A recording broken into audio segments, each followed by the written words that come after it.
lawyers involved in the NCAA and Power Five Conference's $2.8 billion settlement addressed the main issue blocking final approval: immediate roster limits. Judge Claudia Wilken had raised concerns that implementing these limits right away would unfairly remove thousands of athletes from college teams after the 2024-25 academic year. In response, the new proposal exempts affected athletes from these roster caps for the rest of their college careers. The adjustment doesn't eliminate roster limits altogether, but gives schools flexibility. They can retain athletes on the 2024-25 roster or those promised spots in 2025-26 without penalty. It also covers high school recruits who were assured a place on Division I rosters.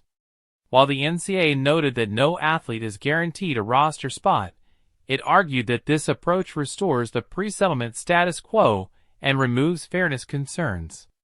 However, objectors remain unsatisfied. Attorney Steve Molo criticized the amendment as insufficient, stating that many athletes still face loss without proper redress. Another objector's lawyer, Reathaford, plans to submit a separate challenge. Anticipating this, NCAA attorneys argued that demands for guaranteed roster spots or delayed limits are excessive and legally unsupported. Judge Wilken has allowed all parties to submit further briefs through May 16. Despite objections, she signaled a readiness to approve the remainder of the settlement, which would permit schools to begin direct nil payments to athletes under a capped, revenue-based structure starting July 1.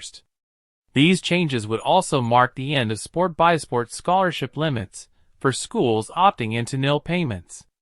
Previously, a revised deal failed to adjust roster limits, prompting Wilken to reject it and push for further changes. The latest proposal includes a plan requiring schools to identify designated student athletes within 30 days of approval. These are athletes who would have lost spots due to the new limits. Plaintiffs' attorneys can add names if needed, ensuring oversight.